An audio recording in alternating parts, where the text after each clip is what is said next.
Kevin Low from Department of Geography at Hong Kong Baptist University. Welcome back from the rushed lunch.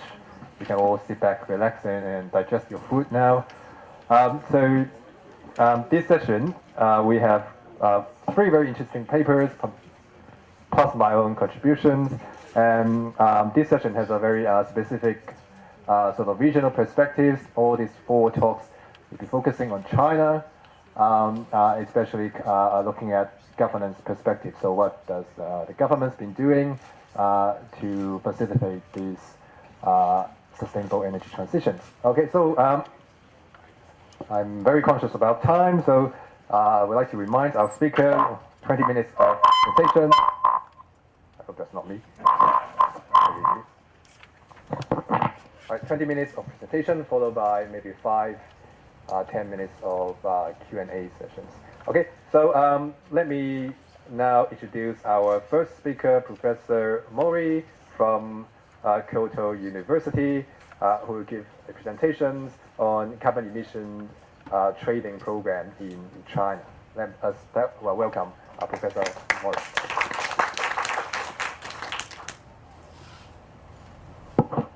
Well, thank you very much for introduction. Thank you very much for giving me opportunity to make a presentation. So actually, to be in line with this program and this session, so I should talk about more on the energy transition in China. But because I made a presentation on this topic in the last March, just here in Baptist University. So today, I changed, not change, so I'd like to share my research progress, more on the specific on the carbon emission trading scheme and energy transition. So first I'd like to talk about the background, and then followed by methodology and analysis and discussion and conclusion. So as already Professor already mentioned, so the carbon emissions in China is now almost about to peak out, and also the carbon emissions originated from coal is almost about to peak out in China. So of course we can find out so many policy instruments and measures and administrative orders that contribute to this trend. But so I'm focusing here on the carbon emission trading. It is only I should say only a tiny part of Chinese policy, climate and energy policy, but should be useful, especially for us to make our analysis.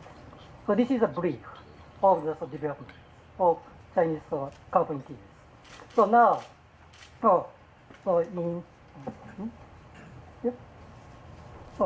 last year, in 2013 and 2014, Chinese government launched a local pilot program at 5 cities and 2 provinces, while last year, Fujian province launched their local pilot. So now, 5 cities and 3 provinces implement a local ETS. And so in the plan, the government will implement a nationwide ETS this year, but it's still planned. So this is a brief of the local ETS, local carbon ETS pilot in 5 cities and 2 provinces. So you can find here that there are actually here I'd like to share. So there is two. Of course, there are several differences in terms of emission, amount of emission, amount of population, industrial structure, and several issues.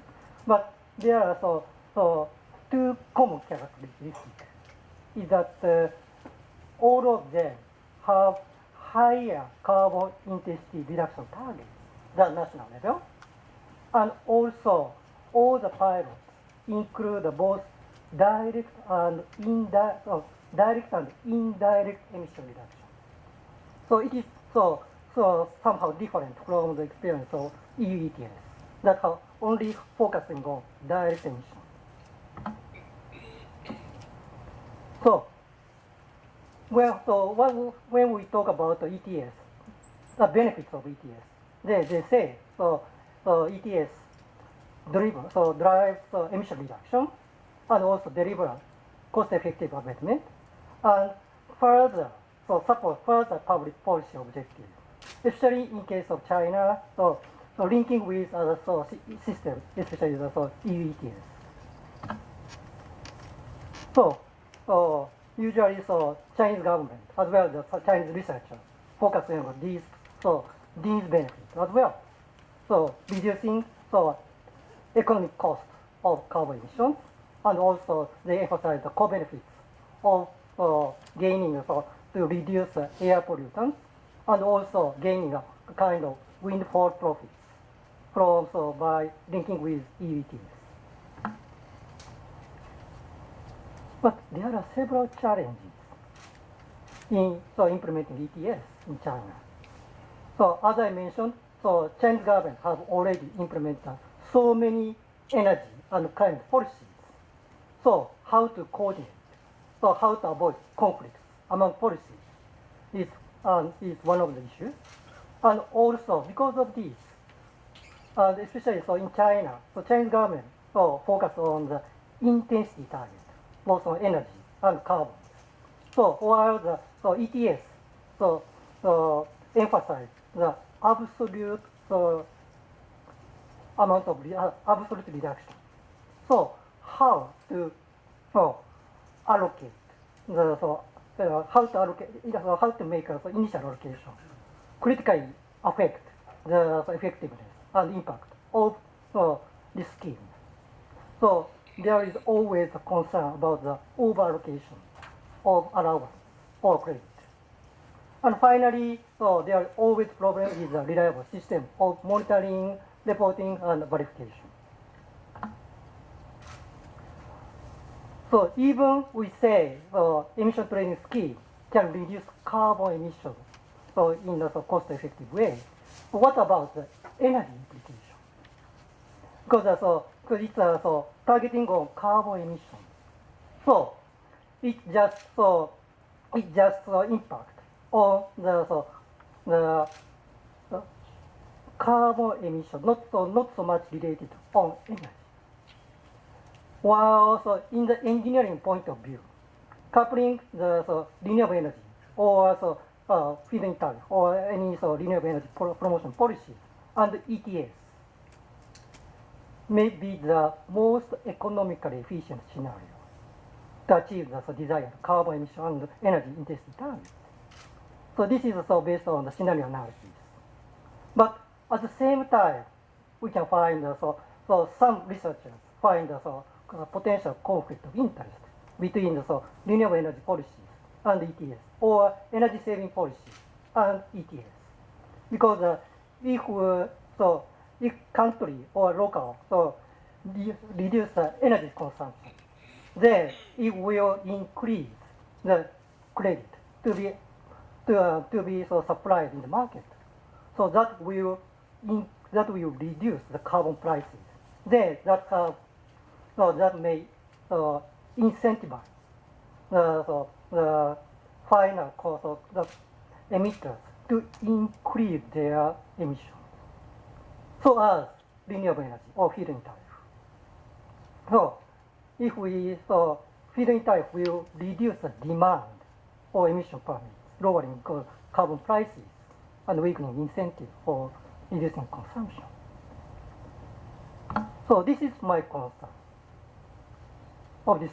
This is the concern of this presentation. What are the energy implications of this carbon ETS? Precisely, I'd like to pose two research questions. Does ETS advance or retard the deployment of renewable energy? Or if yes, then what enables the blocks of ETS potential impact on energy transition. So to make analysis, so basically principally I based on the multi-level perspective of here system transition, the socio-technological transitions. So they say it's a multiple perspective because they have three dimensions of landscape development at the macro level, and technological niche in the micro level, and social technological regime. But so I'm focusing on how these three dimensions, three levels are linked, and moving the system toward towards another regime. So according to previous literature, these three concepts: market competition, power relations, and interpretations, is important to mediate the connections between the three levels. So here, in this presentation, I'm focusing on economic aspects, partly because I'm coming from economics, and also I'm focusing on the feedback effects, technological and policy feedback effects, because technological feedback effects modify political cost, not just political but economic first, but political cost and options. Especially renewable energy has higher potential to have feedback effects, because the cost reduction of renewable energy change the political and economic cost of and options that the government can take this technology. And when when the political cost and options are changed, then it will change the norms, the policies, and the prevailing institutions.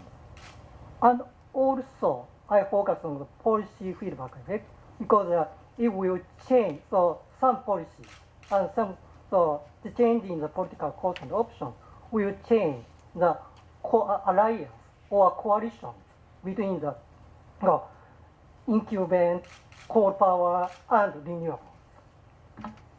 We can find the changes of the coalitions in the case of Germany. It's a bit complicated. So actually, I made it in a PowerPoint, but now I'm using the PDF. So the slide is a bit complicated. But most of the countries have a similar structure of on the one hand there is economic coalition that prioritize coal power or incumbent power, and on the other hand, there is a kind of environment or renewable energy supporters. In case of Germany, ETS, especially the allocation of initial allowance, generate internal distribution of conflict between this within this economic coalition, especially the conflict between the electric company and manufacturers, and also within electric power companies. So in this during this conflict, manufacturers, general public, and elites distrust incumbent electric power companies, and they become the supporter of renewable energy. So the government, as well as these coalitions, push the government to enforce or reinforce the renewable energy policies. This is a part of the reflection of the typical example of policy feedback effect. So, how about in China? First, I'd like to show you the impact of carbon emission trading, in an economic point of view. So here is the trend of price in the 7 local pilots. You can find here, except of Beijing, the price is going down. That suspect us. So the credit is oversupplied. So we can find, so we can guess, come up with several factors behind this, so downturn of the prices. Of course, there are several efforts by emitters. They may invest on the renovation, renewable energy, emission reduction, so carbon emission reduction.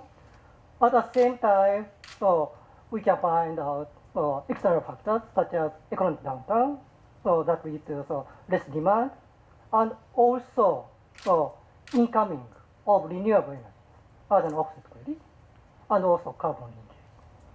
So here I don't want to analyze this part, and I'm focusing on these two parts, offset credit and carbon linkage.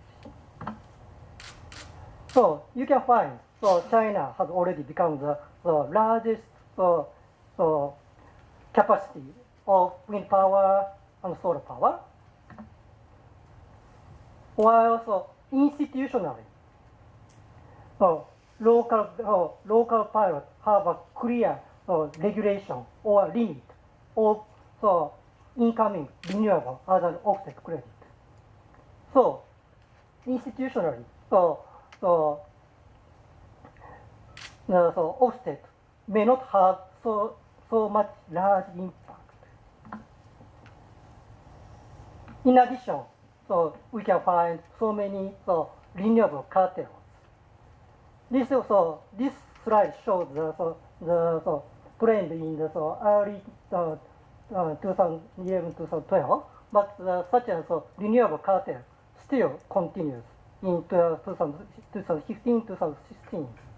So finally, actually, this is of course, government requires cancellation of new coal power projects, as well as also local government also requires the wind power, cancellation of new wind power and solar power projects as well to protect the coal power. Of course, ultra high voltaic transmission line, when once completed, then accelerate nationwide transmission and nationwide offset trade. But to even so, to increase the amount of renewables, China has to overcome two challenges. First one is equal share dispatchment policy that prohibits operators from adjusting the electricity production level in reaction to the increase of carbon cost. Then, because China has China regulates the wholesale and retail pricing policy in electricity. So electric companies cannot pass through their carbon cost to industrial plants or consumers. So this means that renewable energy or the offset credit has not impacted so much on the carbon pricing or the carbon price of ETS. So how about the carbon leakage? Because I am focusing carbon leakage because China implemented, as I said, China implemented applied the ETS both to direct and indirect emissions. So while, because it's a local pilot, the province or city can import a kind of dirty power or coal power from outside of the province, outside of their area. So they can satisfy increased electricity demand without an associated increase in carbon emissions. So actually, when taking a case of Guangdong province, Guangdong province is reducing their carbon emission from 2011, and this reduction of the thermal power plant is also reducing their carbon emissions. But at the same time, the demand, electricity demand in Guangdong province is increasing. So Guangdong province import their power from other provinces to satisfy their demand. And most of this import is coming from thermal or coal power in other provinces. So that means, so the fact the Guangdong province displaced their carbon emission to other provinces to satisfy, to comply with their emissions, their the target for the carbon emission reduction. So, to summarize it, what is happening is that credit or offset credit, the credit is highly likely to be oversupplied, while carbon emission can be displaced. That means their ETS has not yet generated internal distribution in conflict within this core coalition. But nonetheless, they have the internal distribution of conflict between the state coal power and coal miners and also local government. It's not because of ETS, but because of coal consumption cap that the central government imposed in 2016.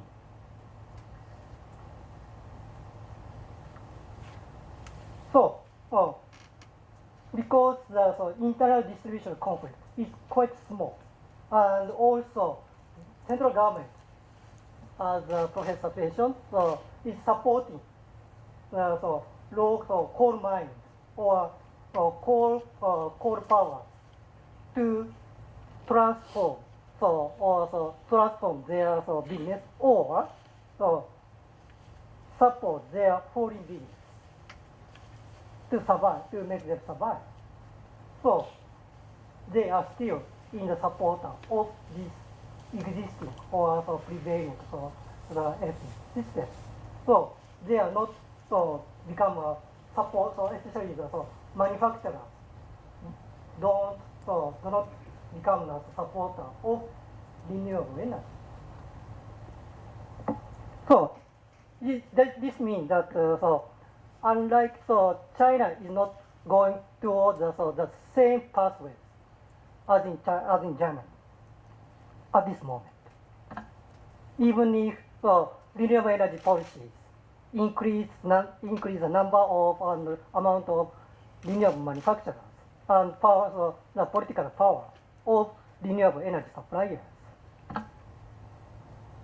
So, to conclude, credit is highly likely to oversupply. So, province can, at this moment, can keep or increase their consumption by displacing power generation to other provinces. And carbon ETS is less likely to intensify international distribution conflicts with incumbent power generators. So, this implies that carbon ETS has, at this moment, has a very, very slight impact on the energy transition. But at the same time, they're not affected by the feed-in tariff for renewable energy. So that's all of my presentation. Thank you very much. What about, because China is thinking about implementing a national ETS, how will they implement or like fusion the city and the local ETS into a global solution? So first, and because as you said, like so far, provinces and cities are more or less offsetting their carbon emission by moving the factories that produce a lot of carbon emission, moving the energy plants outside of the territory to avoid them to join the ETS or to be impacted by the ETS. So if China is implementing global national ETS, how things are going, how do you see economical energy impact because of? Thanks. Okay, thank you. So actually, the term displaced is a bit strong. So I'm saying that for example, Guangdong province doesn't displace also the force the factories to outside of the province. Just so they increase the import of coal power from the other provinces. So that is the first point. And if we say if once the Chinese government make the local ETS to the nationwide, then so anyway, so that kind of leakage can be smaller, but still, so especially so for example in the Beijing or Shanghai, where the regulation is because even the ETS is expanded to nationwide, there is a differences in the carbon emission reduction target by province in the cities. So some cities may can do the same, can import their electricity from other provinces and other cities. So the situation can still continue even within even in the nationwide carbon emission trading system. But if we link once, I'm not quite sure how the China or displacement occurs in the globalized ETS. But still, I'm still because Professor Chie mentioned that in the globalized world,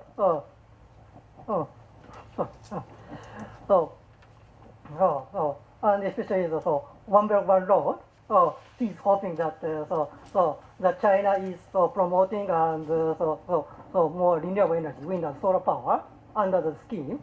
So he's thinking of he's very optimistic in not displacing that line. But at the same time, I'm wondering if Chinese Development Bank, Chinese Exim Bank, pushing the coal companies to expand their foreign business. So that may a kind of disperse coal emissions all over the world. So that kind of that should be more cautious about.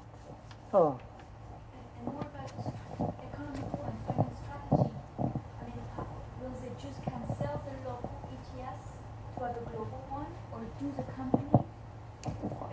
the company, for example, in Guangzhou or in Shenzhen or in Hubei province, will gonna cancel their local ETS to join the national one, or join the two ETS? I mean, in terms of like financial scheme, how will this work?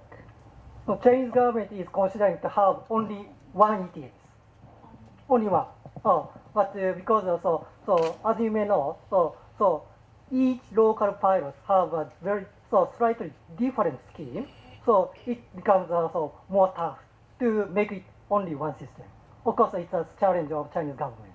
Of course, Professor G may know much more about this. Yeah.